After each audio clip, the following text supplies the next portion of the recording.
Okay, so yung tawag dito, yung discussion natin about semiconductors will be relatively uh, basic. Okay, so yung deeper na discussions ay tungkol sa ganitong klaseng material ay pag-uusapan ninyo sa solid state physics. Okay, so kailangan natin intindihan lang at least yung basics ng semiconductors para dun sa mga electronic devices which require itong mga ganitong klase materials. So basically, ang semiconductor is another type of material that tawag dito behaves like a conductor. Tawag dito, well, it conducts, but it's a very poor conductor. But it's not an insulator. Okay? Now, ang isang special about the semiconductors, okay, ay pwede mo kasing i-control yung conductivity in semiconductors. Contrary to, for example, insulators, kung purely insulator yan, like plastics, for example, or yung damit na suit ninyo, kahit anong gawin nyo, eh, hindi yan magko-conduct. Okay? In contrast also to purely metallic materials, kahit anong process ang i-introduce nyo sa isang metal, okay, hindi siya, tawag dito, hindi siya mag-proceed or hindi mababago yung conductivity niya. Ang semiconductors is that type of material where you can control precisely yung conductivity. Okay, kaya siya tinawag na semiconductor. Okay, it's not just because it's between yung behavior is like tawag dito, a conductor or insulator, but it's primarily because you can control yung conductivity. And yun discuss natin kung paano nako-control yung conductivity. Okay, so let's tignan muna natin ito nangyayari sa sa isang electron.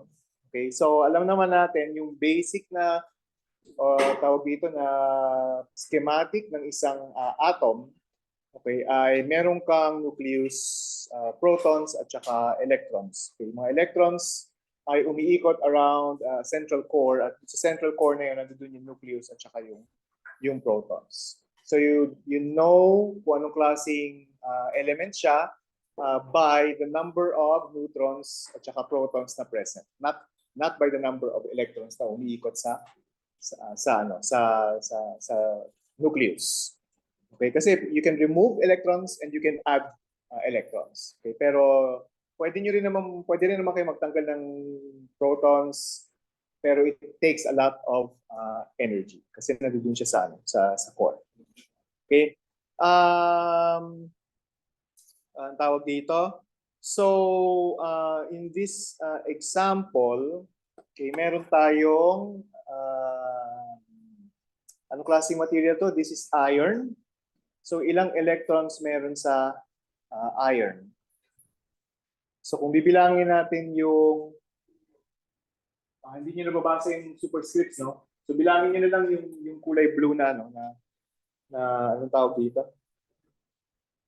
Na spheres. So, ilan sila? Iron has an atomic number of. Okay, so kung ilan yung blue spheres dyan, yun din yung kanyang atomic number. So, ilan yung blue spheres dyan? 22. Tama? Tama? 22.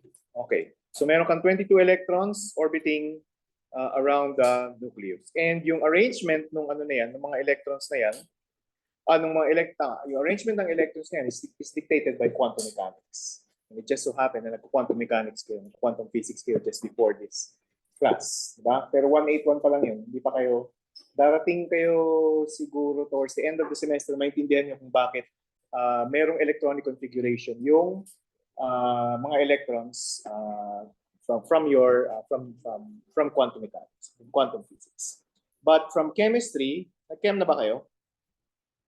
Yung iba, nag-18 na, no? Right. So, well, from high school chemistry din, di ba?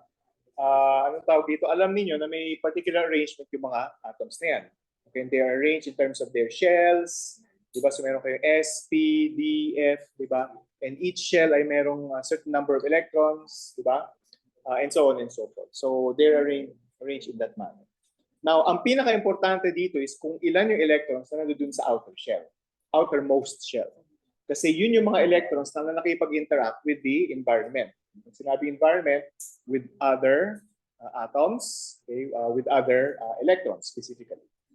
Okay, so iron, alam natin, is a semiconducting, conducting material. So, which means na yung electrons na doon sa outer shell niya is somewhat loose na pag nag-apply ka ng konting energy lang, pwede na siyang ma-dislodge, makipag-interact with the environment and mag-conduct ng electricity.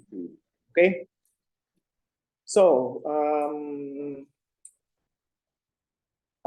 dito naman sa silicon. So, dito sa silicon, ilan yung atoms na meron siya? Ilan yung electrons, sorry. Ilan yung electrons na meron siya? Ano yan? 14, tama? 14. Okay, so, and then meron kang ilang electrons sa outer shell? 4. Tama? Yung germanium, sa tingin nyo ilan yan? Or kung bibilangin nyo yung gold spheres, ilan yung germanium? 32. Okay, and ilan yung nasa outer shell? 4. Okay, so itong dalawang materials na ito are two examples of a semiconducting material. Okay, now they are very poor conductors just by themselves. Okay, but we can do something about that. Okay, by tawag dito, introducing by adding or removing electrons. Okay, ang magiging focus natin ngayon is silicon, pero kung ano yung discussions natin about silicon will also be valid for germanium because of the fact na 4 yung electrons na nandoon sa outer shell. Okay, so doon yung similarities ng silicon at saka germanium. Kaya sila naging semiconductors. Okay. So, anong nangyayari? So, let's say na gumawa na tayo ng pinagsama-sama na natin yung silicon at nakabuo tayo ng isang silicon na material. Okay? So, di ba sabi natin bawat silicon ay merong 4 na electrons. Okay, so kung titignan niyo dito, bawat silicon dyan ay surrounded by 4 black dots which represent yung mga electrons. Okay, now meron ding mga curve na ganito kasi yung curve na yan, okay, itong ibig sabihin ito yan, tsaka ito, okay. Yung curve na yan represents yung interaction between yung electron na ito from this silicon at saka yung electron na ito from this silicon. Okay, so yung dalawang electrons na yun from different silicon atoms ay nag-interact sa isa't isa. Okay? Ganon din itong dalawang electrons na ito, yung dalawang electrons na yan, yung dalawang electrons na yan, and so on and so forth. Okay, now, anong tawag dito? Di ba kung meron kang outer shell na 4, sa case ng silicon, kailangan mo pa ng 4 na electrons para ma-complete yung outer shell. Okay, paano natin nasabi yun? So, ilan yung silicon ulit? 16. Nalala niyo bang gumawa ng electronic configuration for silicon? 1s2. Ang sunod? 2p. 6. Ilan na yan? 8. Ilan? Ano yun? Ano susunod dito? Hindi, may 1s2 ka na nga eh. 1s2, 2p6. 2s2. Nauna yung 2p6. Pero 2s2 muna daw. 1s2, 2s2, 2p6. Apat. Sa, tawag dito. 6 pa? 3s2 tsaka 2p4. 1s, 2s, 3s, 4s, diba? 2p, 3p, 4p. Tama? Anong arrangement ito? Ganyan, ganyan, di ba? Ganyan. So, nasusunod, 3s2, tapos 3p4. Okay.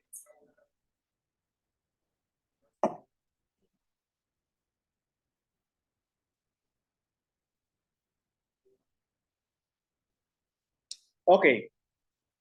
So,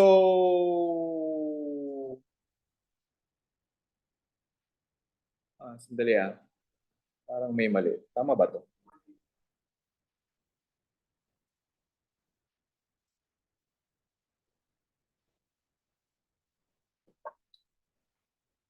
Double check lang natin. 1s2, 2s2, 2p6, 3s2. 3p4. SP.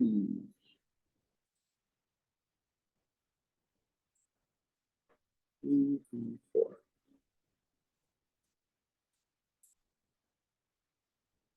Okay, dali lang ah. Okay, so ilan na yan? Teka, baka kasi hindi naman 16 yung ano. 14 lang sila, yun. Yun naman kasi yung problema. So 14 lang, so dapat. So ito ay, okay. So ilan ang kailangan nyo pa para makumpleto yung P? Yung 3P? 4. Tama? So kailangan nyo pa ng 4 na electrons para makumpleto yung outer shell ng silicon. Pag ganun, medyo stable na yung silicon. Tama? Tama? Okay. So, by sharing electrons between each silicon atom, nakukumpleto nila yung tawag dito, outer shell. So, medyo stable yung electron. Medyo stable yung silicon. Okay, so, yung buong silicon na material na yan ay electronically stable due to covalent bonding. Okay, in this case, okay, paano nagko-conduct yung tawag dito mga electrons? Well, ang mangyayari lang dyan is mag-apply lang kayo ng temperature. Okay? And in fact, at room temperature, okay, may mga iilang electrons na tawag dito na nadi-dislodge or nakaka-gain ng energy, okay, just from thermal energy at nagta-transfer to other sites. So nag-move around yung electrons na. So halimbawa itong electron na ito magagalaw doon. And then itong electron na ito gagalaw doon. Okay. So parang na-imagine nyo nagpapalit-palit na sila ng pwesto. Pero ang net result nun is a very, very small conductivity. Okay. Yung small flow ng electrons na yung results to small flow of conductivity. Okay, so yan yung tawag dito, yan yung behavior ng silicon na material, yung silicon na semiconducting material. You can tawag dito, represent yung energy between you can represent yung energy ng isang atom o ng isang material by means of what is called an energy band diagram. So this is energy band diagram. Okay, so you can use the energy band diagram. Basically, may dalawang bands. So meron itong valence band at meron ding conduction band. Yung valence band is composed of yung mga electrons na nag-fill na nung shells, ng inner shells. Okay. So kung babalikan natin to, so yung nandito sa valence band ay yung nandito. Yung mga electrons na yan. Okay. Actually, nasa valence bands ditong 4 na to, okay, at 0 temperature. Pero if you apply thermal energy, like room temperature na thermal energy, may mga iilang electrons, okay, na pwedeng umakyat dun sa conduction band. At sila yung nagpa-participate sa conduction. Okay, pero sobrang konti lang ng mga electrons na yun kasi hindi sapat yung energy. Okay, so basically, ang conduction band is tawag dito, oftentimes unfilled.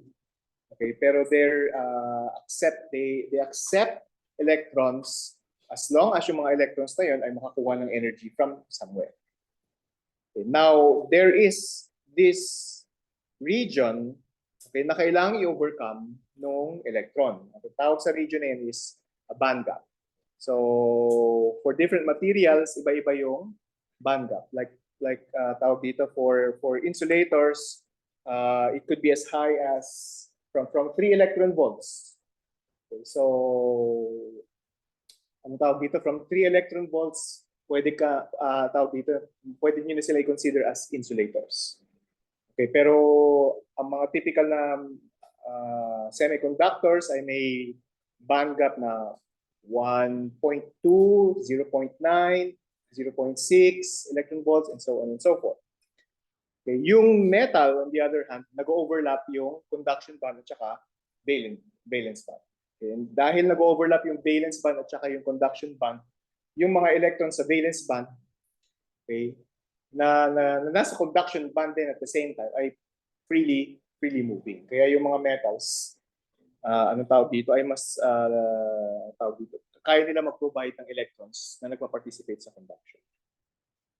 Okay? So, yun yung isang paraan para malaman nyo kung anong klaseng materials siya in terms of conductivity. Conductor, semiconductor, or an insulator.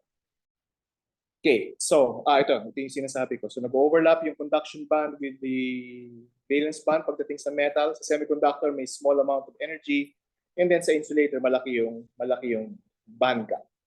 Okay, dito sa table na ito, ko lang kung makikita ninyo. Okay. So andiyan yung iba-ibang band gaps, okay, ng iba't ibang klase ng semiconductor. Like silicon, for example, yung silicon, yung energy niya is, ang energy na kailangan ma-overcome ng isang electron is 1.11 electron volts. Okay, and yung germanium should be here, 0.6 yan. 0.67. Yan naman yung germanium. 0.67, tsaka for germanium and silicon is 1.11. Okay, maintindihan nyo kung anong mga numbers na yan in a little while. Pero kung titignan nyo rito, sa pinakababa, okay, I'm sure hindi kayo familiar sa mga materials na nandito except for diamond siguro. Diamond, familiar kayo, di ba? Kung nagko-conduct bang diamond ng electricity o hindi?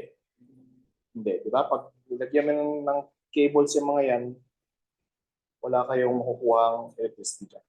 And that's because of the fact na yung band gap ng diamond is 5.5 electron volts. So you need an electron needs a large amount of energy para lang mag-conduct ng electricity. Okay, so typically mga below 3 electron volts, below 2.5 electron volts, pwede mo niya silang consider as semiconductors, pero above those numbers, they behave as insulators. Okay. Any questions so far? Okay, now there's also complication pagdating sa band gap. May shape yung band gap, and it's something na i-discuss ninyo sa solid state physics. Okay, so for silicon, for example, yung conduction band at saka valence band ay hindi aligned. Okay. Pero for gallium arsenide, which is also a semiconductor, yung conduction band at saka tawag dito, valence band ay aligned. Okay, ngayon, ano yung x-axis dyan? Ang x-axis dyan is momentum. Okay, but it's not yung tawag dito. It describes the momentum of the particle. Okay, so it's quantum mechanical na momentum. Okay, yun lang yung sasabihin ko about it. Basically, dalawa dapat ang pagkukunan ng energy ng electron dito para lang umakyat sa conduction band in the case of silicon. Sa gallium arsenide, kailangan niya na ng, for example, thermal energy, pwede na yun. Voltage, pwede na yun. Akyat na yung electron from the valence band to the conduction band. Pero for the case of silicon, it needs other sources of energy. And tawag dito, so silicon, kulang yung voltage or kulang yung thermal energy. And there's what's called phonon energy, which is energy due to vibrations or oscillations na present dun sa anong tawag dito, dun sa material ninyo, dun siya kukuha ng extra energy to be able to move in this direction at umabot dun sa conduction. Okay, so ano lang yan, pahapyaw lang yan sa preview lang yan sa 183 ninyo. Okay, now sinabi ko kanina na pwede niyong i-control yung tawag dito, yung conductivity ng isang semiconductor. Like yung silicon, 1.11 electron volts yung kailangan nyo, kailangan ng energy ng electron para lang makapag-conduct.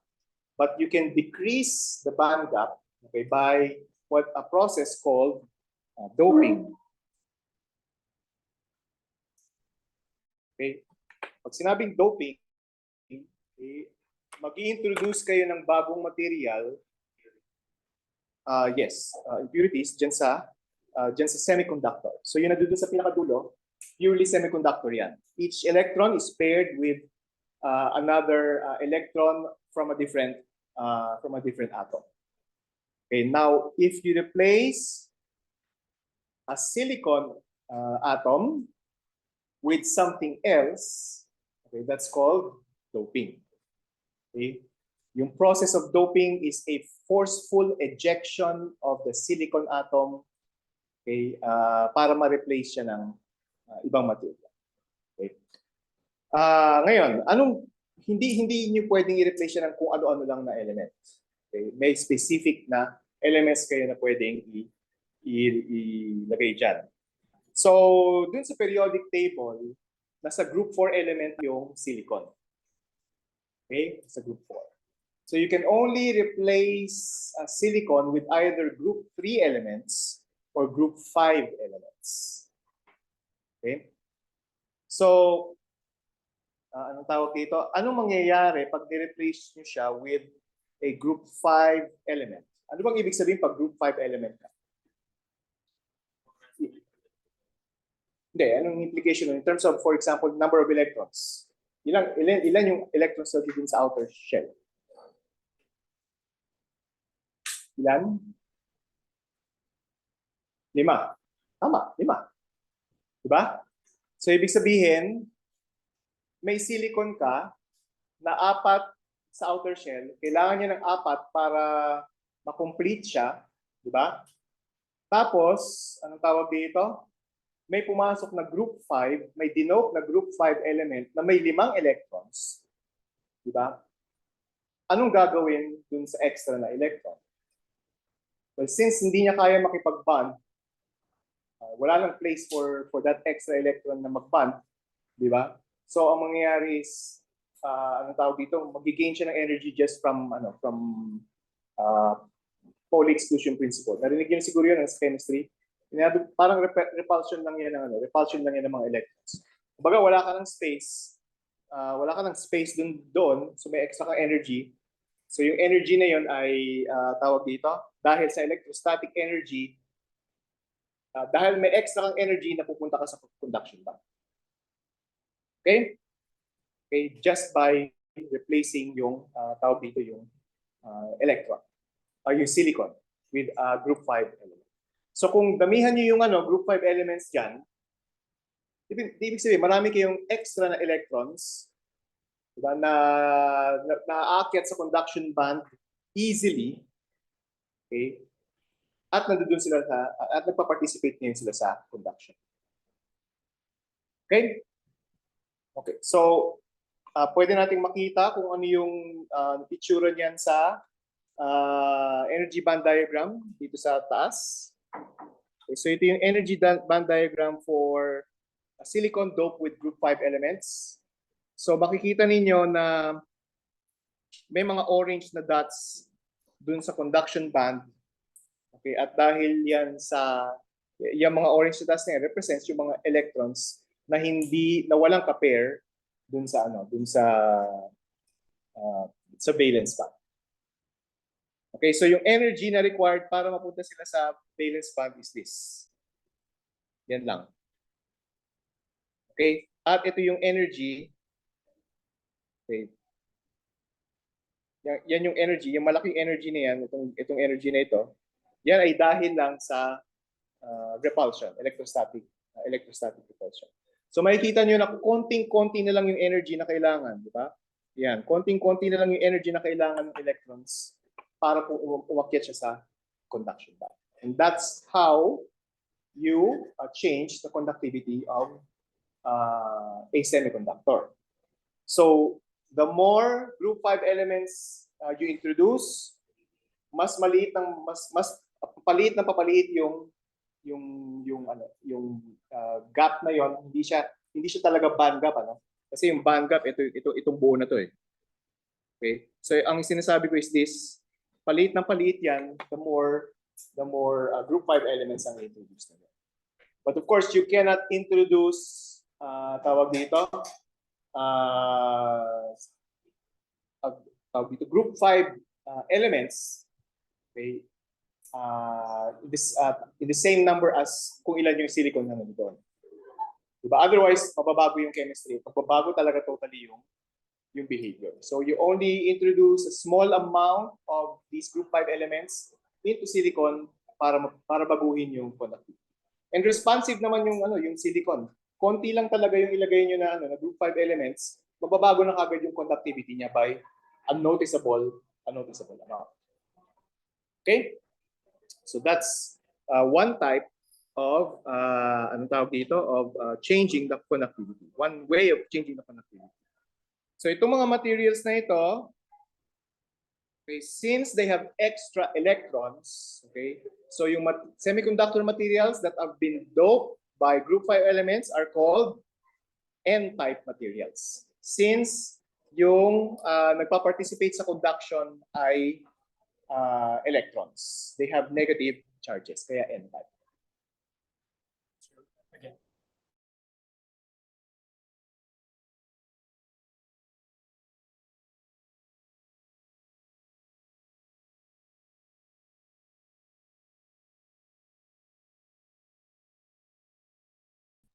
Electrons yung nagpa-participate sa conduction.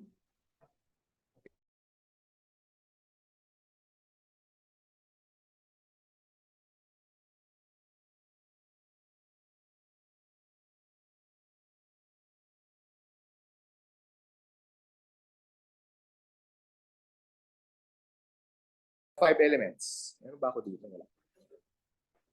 May example ng group 5 elements. Ha? Arsenic. Arsenic. So gallium arsenide. Ang gallium arsenide is 3,5. 3,5 ang gallium arsenide. So kaya siya naging semiconductor. Ano pang alam nyo? Boron. Boron, group 3 yata yun. Bismuth. Bismuth. Hindi ko maalala kung anong bismuth. Phosphorus. Aluminum. Ayun, may periodic table ka pala eh. Sige, sabihin mo na. Group 5 elements. Group 5.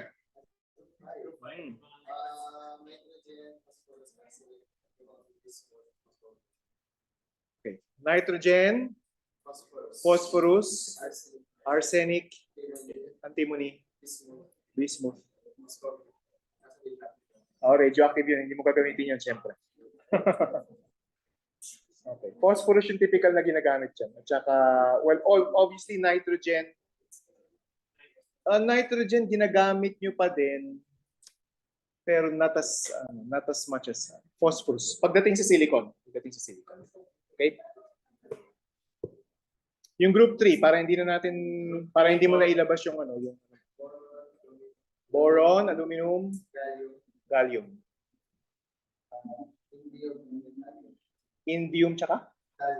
Thallium. Thallium radioactive din, di ba? Oh. Okay, so yun yung group 3 elements. Oh, ngayon, ano naman ang mangyayari pag group 3 yung inintroduce natin? Dun sa kulang, di ba? Kulang. So, paano kayo ngayon, paano nagkakaroon ngayon ng conduction dun sa group 3 elements? Yun lang yung tanong na sagutin natin. Bago natin sagutin yung tanong na yon, maintindihan nyo na siguro, ay hindi. Sagutin muna pala natin yung tanong na yan para maintindihan natin kung bakit siya tinawag na P-type. Okay, so anong nangyayari anong sa tingin niyo yung mangyayari kung kulang yung electrons?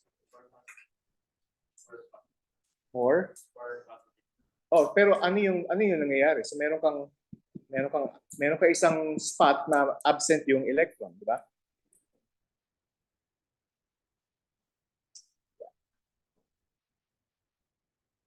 Asan yung spot na yun? N-type po yung nasa taas.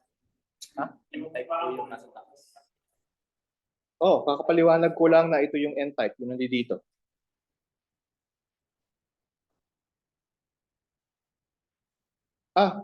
P-type po yung baliktad. Oo nga pala. Ito pala yung N-type. Oo nga. Tama ka. Okay, so yun yung N-type pala yung nandun sa pinakadulo. So ito pala yung P-type. So ito yung N-type at ito naman yung P-type. Okay, so dito, okay. Ano ang nangyayari dito? So kulang yung electron, di ba? Ito pala. Mali. Yes. Okay, so N-type yung nandun sa taas. Okay, kulayan na lang natin ng orange tong N-type na to. At ito namang nandito sa baba. Kulayan natin ng blue kasi kulang siya. So blue siya.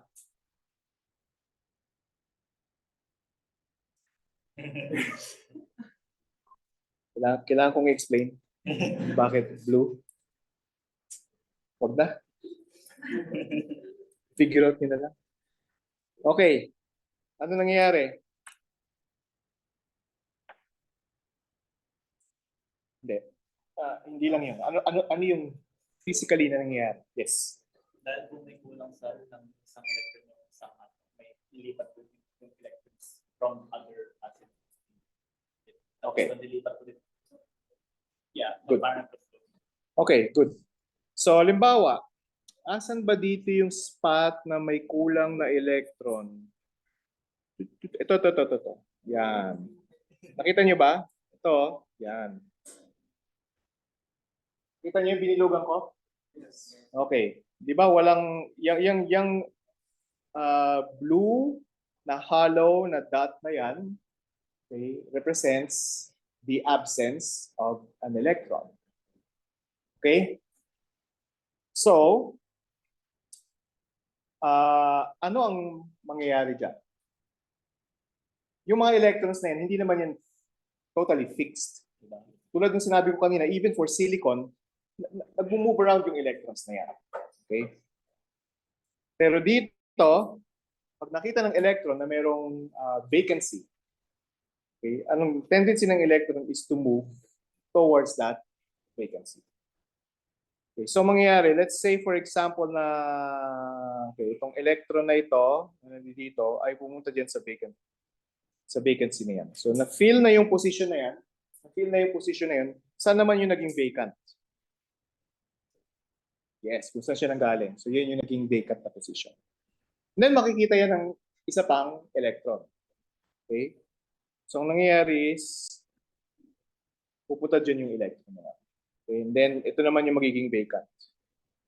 Okay, then makikita ng electron na ito, pupunta siya dyan. And then makikita ng electron na ito, pupunta siya dyan. And so on and so forth. Okay? Ayos? Okay. Now, here's the crucial point that makes this different from other types of materials. Ang titignan natin dito is yung movement, okay, ng vacant tawag dito, positions. Ang tawag natin sa mga vacant positions na yun ay holes. Okay. Butas. So nagmo-move yung mga holes. Okay, so may conduction ng holes, di ba? Naggaling siya dito. Galing siya dyan. Nag-move dyan yung hole, doon. So it's as if yung hole, yung nagko-conduct ng electricity. Naintindihan nyo?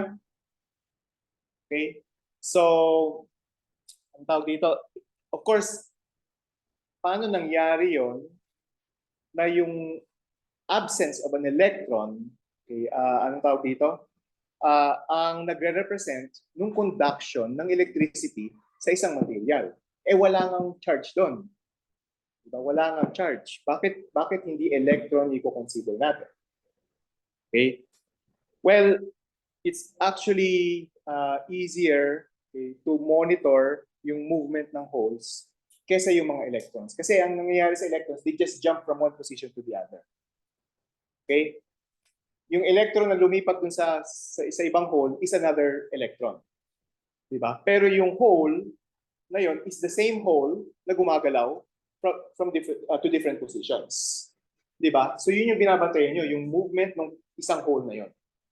So yun yung nagko-conduct essentially. Okay? Okay, so anong tawag dito? That's why you call this type of material as a P-type material kasi it has, dahil tinanggalan mo siya ng negative charge, it has a positive charge. So this type of material is a P-type material. So ang idodope mo dito are group 3 elements. Nabanggit nga kanina kung ano yung mga group 3 elements. Now in terms of the tawag dito, energy band diagram, ang nangyayari at tinitignan natin ngayon ay yung mga absent na electrons dun sa valence band. Okay? So wala sa conduction band kundi sa valence band. Okay? And contrary dun sa sa doping, contrary dun sa n-type, ito yung energy na kailangang i-overcome ng hole. Okay, saan ba galing yung mga hole na yun? Well, yung conduction band, di ba punong-puno naman siya talaga ng holes. Kasi nga, absent yung mga electrons doon, di ba? So, ang nangyayari is, yung hole yung nagko-conduct ng electricity. So, nangyayari is, bumababa yung hole dito. Okay? Then, mag-apply ka ng konting energy. Okay, yung hole na yan ay babagsak na dito sa valence band. Okay? Okay? At yan yung nakikita nyo mga puti-puti dyan. So yung conduction ng holes ay nandun sa valence band.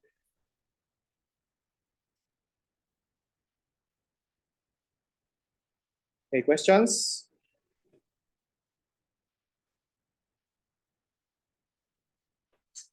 Sige, bigyan ko kayo ng counting time para i-absorb yan. Okay, tapos na. Kaunti lang talaga. Naintindihan niyo ba?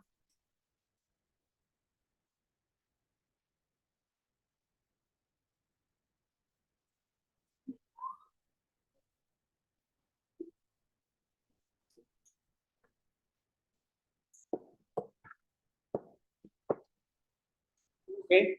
So, pareho sa n-type, you can introduce group 3 elements sa silicon, and the amount of group 3 elements that you dope into silicon will dictate kung ano yung conductivity ng P-type na material. Okay, so pwede nyo baguhin yung conductivity niya. Okay, significantly.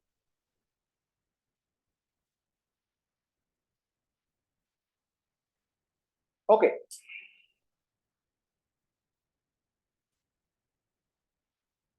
So wala nang tanong?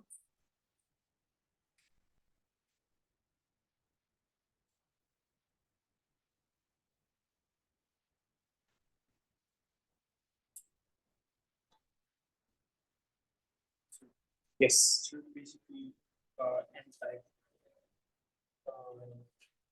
so it's going to have an extra electron. Yes. And then P-type, there's an extra. Extra hole. Pwede nyo isipin na meron siyang extra hole.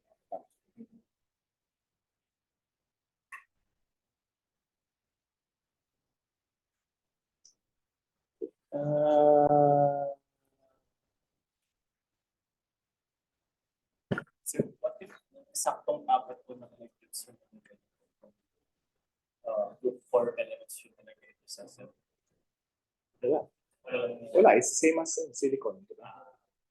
So, di ba, palitan mo siya ng germanium. So, germanium also has 4. So, wala mangyayari.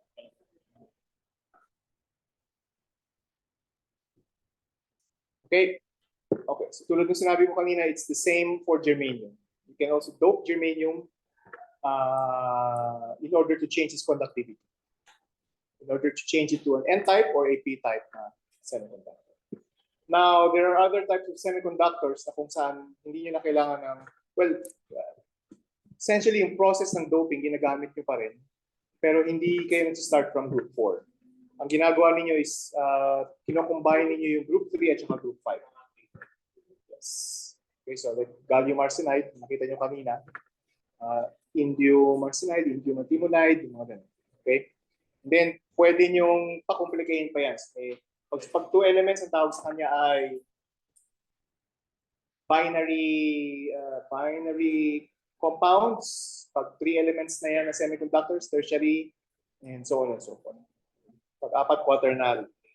Pero yun nga, pa-complica yung process ng paggawa ng ganong klaseng mga materials. Okay, now if you have an N-type, kung meron na kayong, kung alam niyo na kung paano i-dope yung mga yan, at para makapag-produce ng isang specific na isang material na may specific na conductivity, N-type or P-type, ano nang pwede niyong gawin dyan? So, one thing you can do is pag-combine yung N-type at saka P-type. So, dito, well, physically, pag-didikitin nyo sila, di ba? Okay, pero yung process ay hindi parang super glue. Okay, iba yung process. Okay?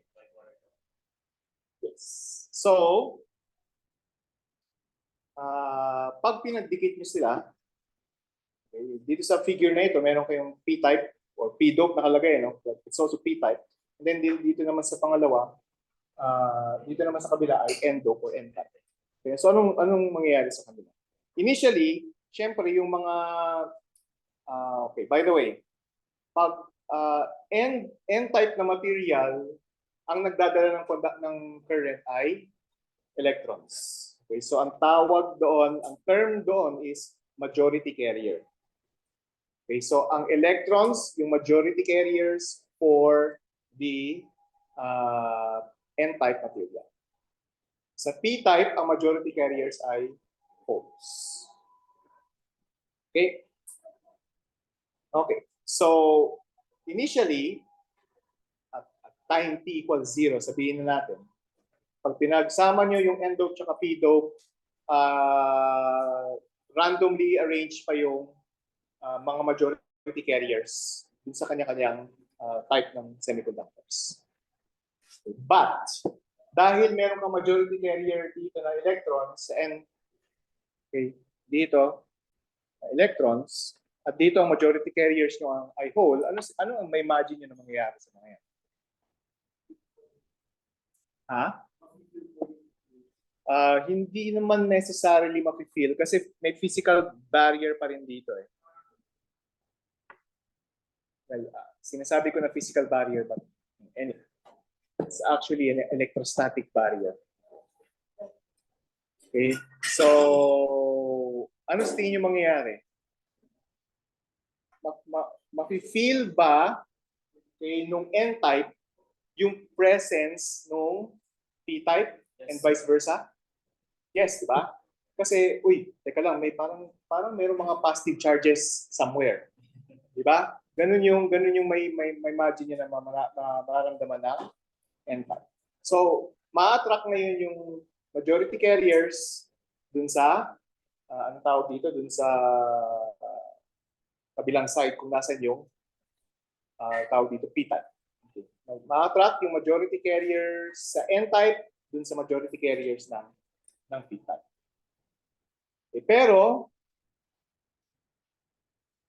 may mga magko-combine, pero at some point o at some time, yung tawag dito, hindi na sila magko-combine, kundi magkakaroon na lang ng parang collection ng charge carriers dun sa boundary. Okay? At yung collection na yan ay kakapal ng kakapal. Okay? Ano yung sa endo, makikita nyo na puro positive yung naipon. Okay? Hindi na sila makapag-move forward. Diba? So galing dun yung galing sa p-dope yung ano, di ba? Yung positive charges. Pumasok sila sa endo, pero hindi sila makapag-move forward. And yung reason ba't di sila makapag-move forward ay dahil sa presence ng positive charges ng nucleus, ng nuclei, okay, ng mga atoms dun sa endo. Similarly, yung electrons na nanggaling sa N-type na material, hindi rin sila makapag-move forward kasi may mga electrons naman na nire-repel yung mga invading electrons. Intindihan nyo? Okay.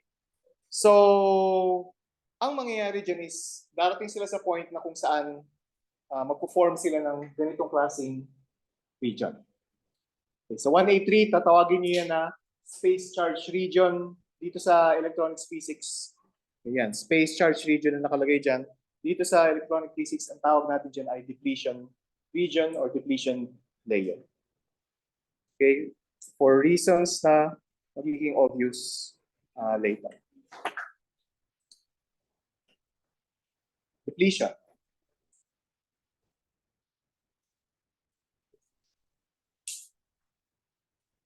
Depletion layer or depletion region.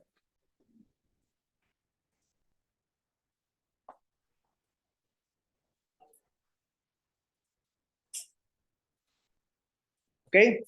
Okay. Dahil meron kayong collection ng positive charges dito sa right hand, sa N-type, at collection ng negative charges dito sa P-type, ibig sabihin, ang tawag dito, ibig sabihin merong electric field between them. Okay? So ito na yan yung electric field between them. Oops. Okay. Yun sa space charge region. Kaya dahil merong electric field, yung electric field na yan acts as a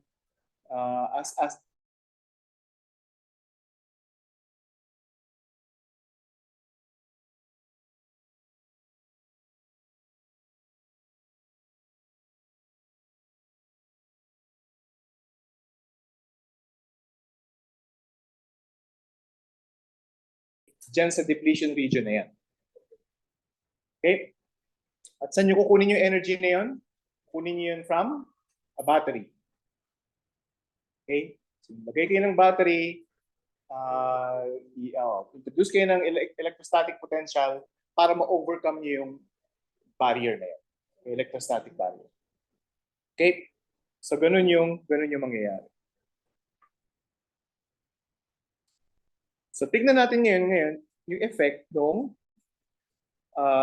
electrostatic na, nung external na power source na yun, or external na energy. Okay, so, first, ito muna yung energy band diagram at equilibrium. Kanina, meron kayong nakita na P-type at N-type, ano? So, ito, ito, at saka yan. Okay? Kita niyo yan kanina or introduce na natin, explain natin yan kanina. it's the same figure as what you see here. P-type at saka N-type. Okay, makikita nyo dyan na meron kayo nitong tawag dito, energy na kailangang i-overcome ng P-type at ito naman yung energy na kailangang i-overcome ng electrons dun sa N-type. Same discussion. Okay. Now, there is this, anong tawag dito? Pag hindi sila magkadikit, meron nitong dash line. Okay, na nandiyan dyan. Okay, that's called the Fermi energy level.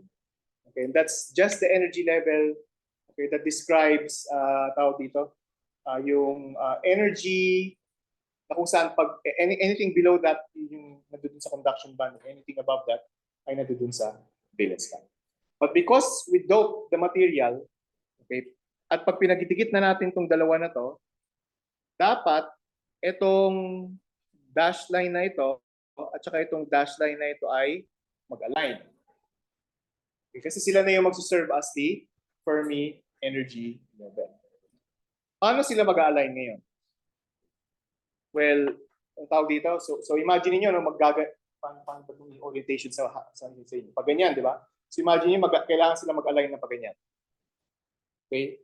At anong mangyayari? Meron kayong magbe-bend yung energy band dito. Napansin niyo na nag-bend siyang pag ganyan para yung Fermi level sa P-type ay mag-align with the Fermi level sa N-type. Okay, so ang tawag dito ay, sa physics, ang tawag dyan ay band bending.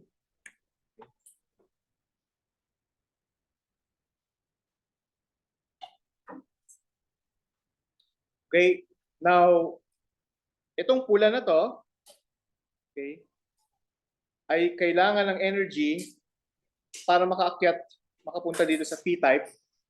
Okay, at yung energy na yan ay yung potential barrier. Yung na-describe na natin kanina dito.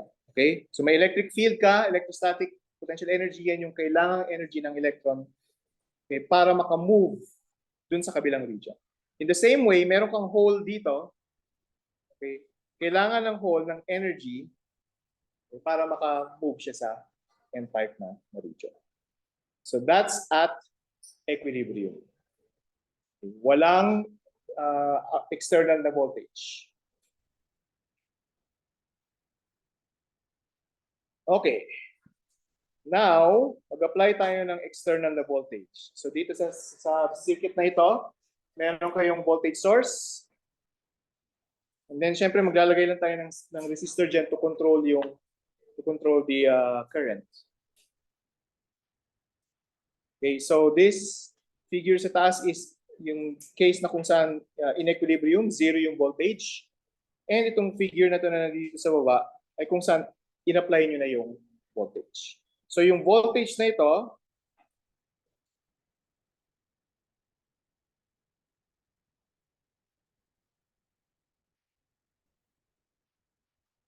okay, yung voltage V na yan yung energy na kailangang i-overcome ng anong tawag dito? Oh, yan yung energy na ina-apply nyo dun sa PN, okay, na material. By the way, ang tawag pala sa kanila is PN junction. Okay? Yan yung voltage na kailangan nyo i-apply sa PN junction. So, voltage yung sinasabi ko dyan. Ano? Voltage kasi yan. Siyempre, pag sa, ang tawag sa tunay na buhay, voltage na naman ina-apply natin. Pero pagdating sa electrons, energy talaga yung kinukuha nila. And para ma-convert nyo yung voltage into energy, nag-multiply kayo ng charge. Right? Diba? Potential energy is equal to Q times electrostatic potential energy. Right? Right? So Q is charge. So kaya dito electron volts yung nakalagay. At doon volts yung nakalagay. Okay? Okay, so itong V na yan is the same as yung V na nandito, pero again, sa energy band diagram, you don't write it just as V, you write it in terms of energy.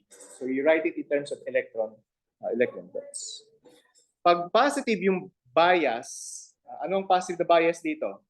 Or forward bias, yung positive na terminal ilalagay nyo sa P-type. At yung negative na terminal ilalagay nyo sa N-type. Okay? Bakit ganon? Bakit? Kasi gusto nyo pag naglagay kayo ng positive dyan, lagay kayo ng positive dito, P-type yan, ano mangyayari dun sa majority carrier sa P-type na material?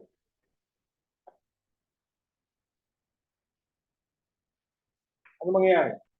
May positive kayong ini-introduce doon, ano mangyayari sa holes na nandiyan sa P-type? Because of what? Hindi, anong physics behind anong tawag dito? Yung reason kung bakit pupunta yung holes dito. Ha? Repulsion, di ba? Simple lang na repulsion. The same way, may negative charge ka doon. Anong gagawin niya doon? Anong gagawin ng electrons dun sa n-type? Mare-repel siya nung negative terminal. So, pupunta siya dun sa kabilang side. Okay? So, tinutulungan niyo yung electron sa n-type na pumunta sa p-type. At tinutulungan niyo yung holes sa p-type pumunta sa n-type na region. So, ang nangyayari ngayon ay, okay, so paano niyo i-describe yan sa energy band diagram? So, makikita niyo na yung difference between the Fermi level sa n-type at yung Fermi level sa p-type is exactly yung energy corresponding to the voltage na ina-apply niyo dun sa material. Dun sa PN junction. Secondly, napansin nyo na nabawasan, di ba? Nabawasan itong pag-bend niya. Okay? So, mangyayari dito, ninipis din yung depletion region. So, ninipis siya ng ninipis. So, yung depletion region na yan ay panipis ng panipis. So, habang nag-increase kayo, nag-apply kayo ng voltage, panipis din ng panipis yung depletion region. Until such time na, anong tawag dito, magkukonduct na lang siya ng current. Okay? Okay? Okay.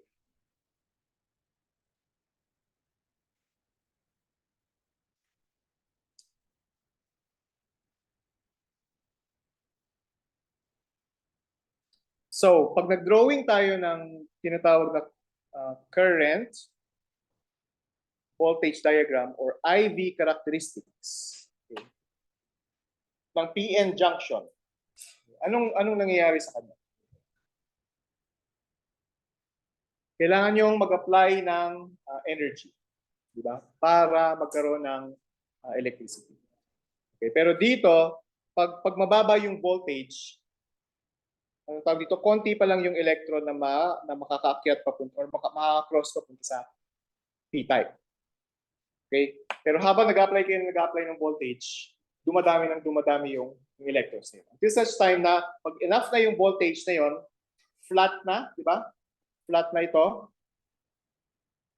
Flat na yan. So parang yung electron, tatawid na lang. Right? Right? And syempre, pag tinaasan nyo pa yan, tuloy-tuloy na lang yung pag-flow ng electrons. So, mangyayari dito is, may current ka. So, yung mangyayari dito ay,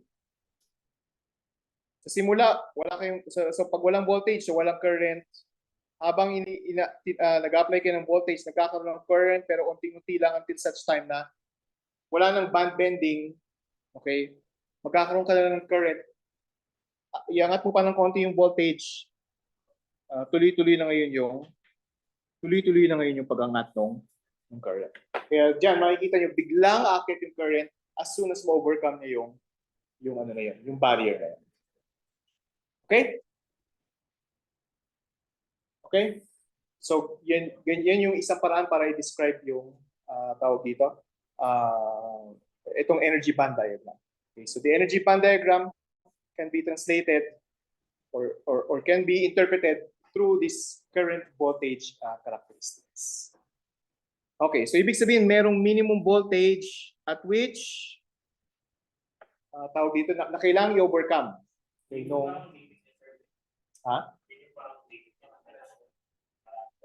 Yeah, exactly. Yun yung minimum yung threshold voltage. Now for silicon, hulaan nyo kung ano yung voltage na yan.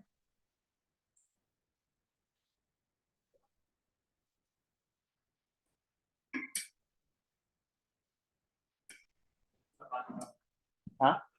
So ano nga yung value? 1 point? Oh, madaling tandaan, puro 1 lang naman yun eh. 0.11. Diba? 1.11 electron volts. Naintindihan nyo na ngayon kung bakit 1.11 electron volts yung bandgap ng silicon? Ay, hindi. Sorry. Mali, sorry. 0.7 pala. 0.7 electron volts for silicon. Erase nyo kung ano muna yung sinabi ko. So for silicon, it's 0.7 electron volts. Okay. So kailangan nyo lang ng 0.7 volts na voltage para lang para ma-push yung ano tawag dito, yung PN junction, okay, sa at magkaroon siya ng mataas na current. Okay? Okay. Now, ideally, yung kulay-pula yung gusto nyong behavior. Okay? Pero hindi yun syempre nangyayari kasi ideal case yan. Okay? Tawag dito, almost realistically, yung tawag dito, yung kulay pink.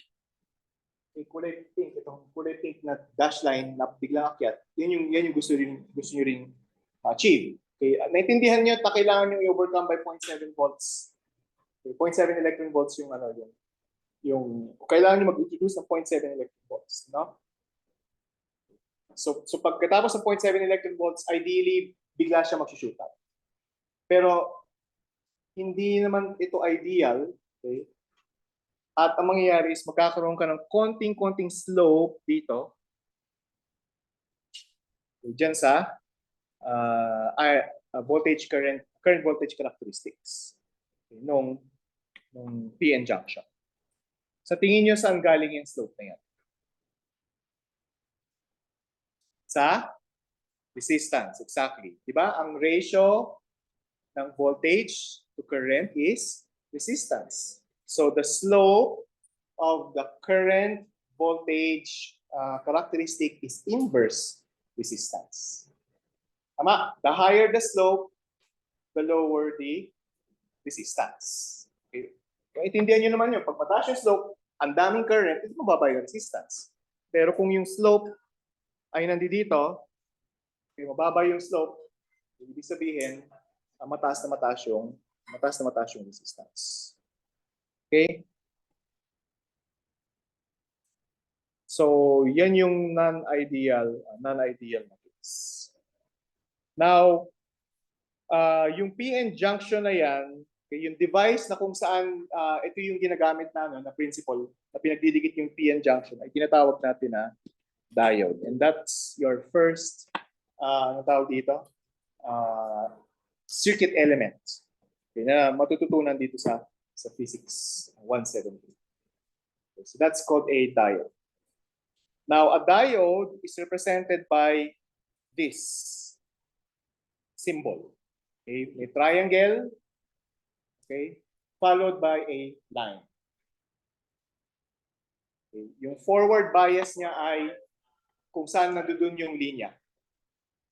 Okay, yun yung forward bias.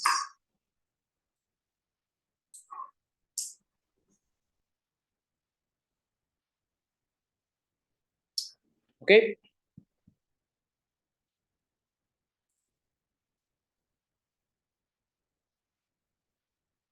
Okay. So, ito yung iba't ibang klase ng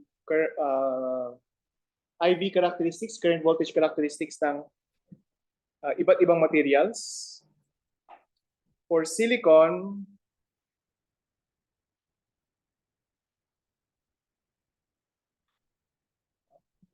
oo nga, no? 1.1 electron volts ngayong silicon. No?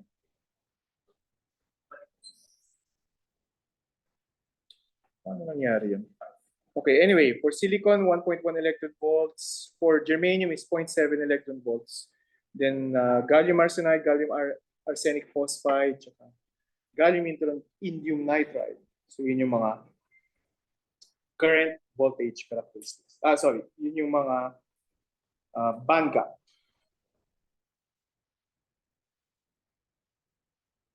Hindi. Yan nga yung bandgap niya. Oo, yan yung bandgap. Pero dito, ang nakikita nyo dito actually, Ito, for silicon, letter B yung silicon, di ba? 0.9 electron volts. Dito naman, for germanium is 0.5 electron volts.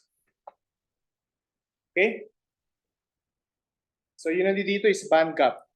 Pero yun nandito sa curve, okay, para malaman nyo kung ano yung potential barrier niya, yung energy barrier, i-project nyo lang yung linya na yan, yung straight line na yan dun sa x-axis. Tapos yun na yung, yun yung ano niya, yun yung corresponding na potential energy barrier. Okay? So for germanium is 0.5 and for silicon is 0.9 electron volts. Sa laboratory, makikita niyo yan, titignan niyo yan, and ipa-factor niyo rin yan sa calculations.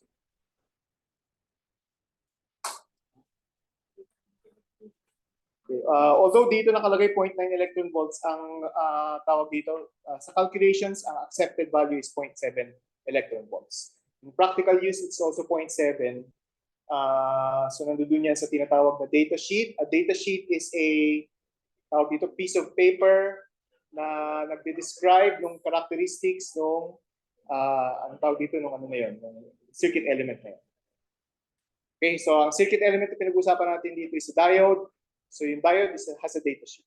Later on, pag-aaralan nyo yung transistor, ang transistor ay may data sheet din. So lahat ng kailangan nyo malaman about a specific circuit element, titignan nyo sa data sheet. Ang gumagawa ng data sheet ay yung manufacturer ng circuit elements. Okay? So, manufacturing, so by design, yun yung nakalagay dun sa data sheet. Okay? Okay. Okay pa kayo?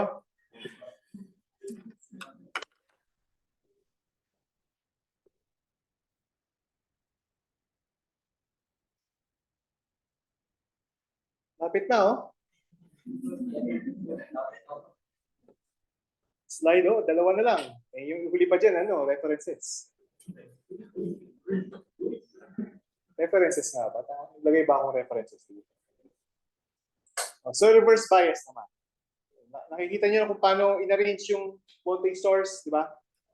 At kung saan nakalagay yung positive tsaka negative na terminal. By the way, so kung babalikan natin ito, paano natin ilalagay yung circuit dito? Paano natin ilalagay yung schematic diagram ng diode?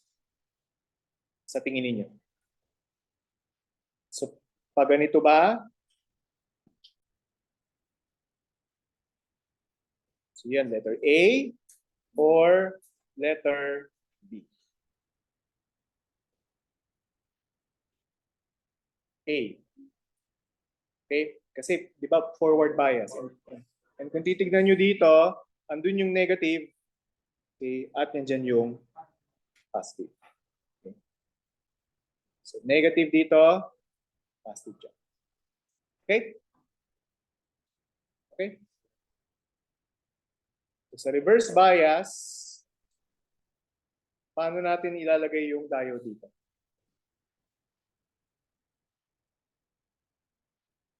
So, ganyan. Okay? So, ganyan natin siya gagawin. So, yan ay... hindi. Sorry, reverse bias na. Reverse bias. Baliktad. Ang binaliktad nyo is yung voltage source. Pero hindi nyo babaliktad. Naka-forward bias pa rin yan kung ganyan. So ganito dapat. Tama? Kasi ito yung positive, yan yung negative. Right? So yan yung reverse bias configuration. Pag reverse bias naman, ang ginagawa nyo ay yes. So nag-apply kayo ng voltage, pero tignan nyo, nasa baba na ngayon yung Fermi level ng N-type relative to the Fermi level ng P-type. Okay, so ito ngayon yung negative bias ninyo. Okay, and habang nag-apply kayo ng voltage, palaki ng palaki yung gap na yan. Okay, and syempre yung bending niya, palaki din ng palaki, which results to pakapal ng pakapal yung depletion region. Now, there are specific types of materials na yan yung tawag dito, yan yung region na kung saan tawag dito. Yan yung region na kung saan ginagamit niya for circuits. Okay, ang tawag dun sa device na yun is also a diode but medyo specific. Ang tawag dun is Zener Diode. Oops. Sumuko na rin yung slides. O hindi pala references yung Zener. Okay, pangalan ng tao yung Zener. Yung Zener.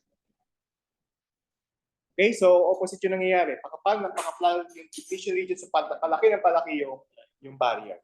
Now for Zener diodes, okay, yan ang gustong i-employ na characteristic sa isang circuit. So pakapal yan ng pakapal hanggang sa at such time sobrang kapal niya na mangyayari is magbe-breakdown yung anong tawag dito, yung barrier na yan. Okay. So pag na-break yung barrier, pag mag-lose yung tawag dito, yung majority carriers at biglang magkakaroon ng surge ng current. Okay? So sa negative region ng IV characteristics, bigla siya magkakaroon ng current. Okay? So yun yung sa reverse bias. So ito yung sinasabi ko. So meron tinatawag na Zener breakdown. Okay, yan. At some point,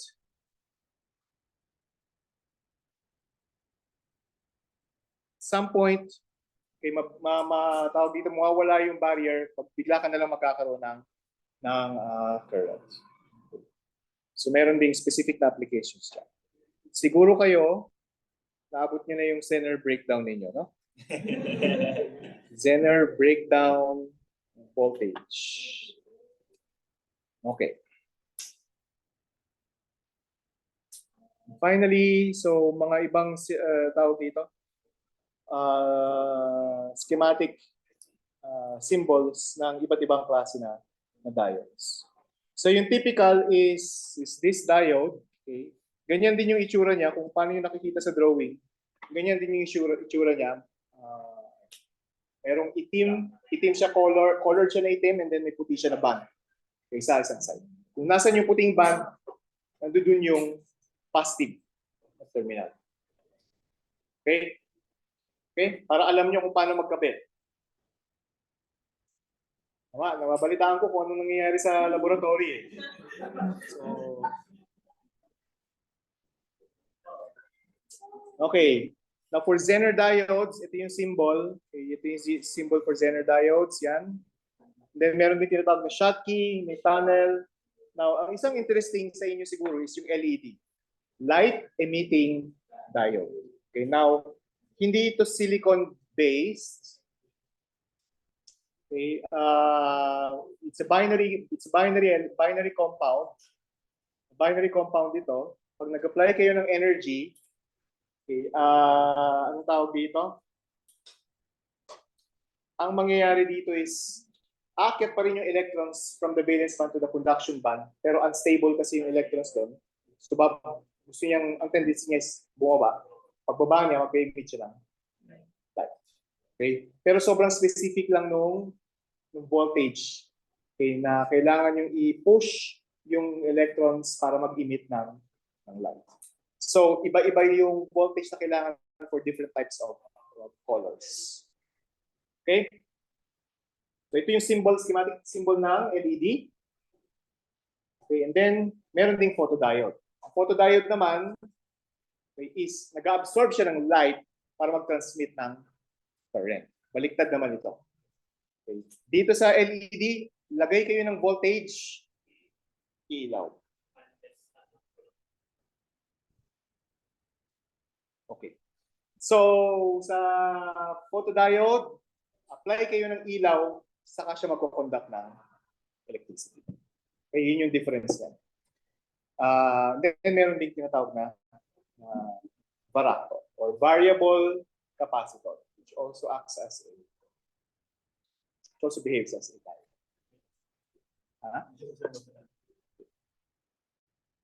Okay. Ayos.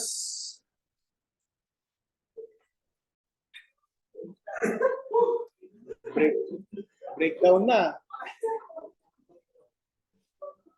Na-reach nyo na yung break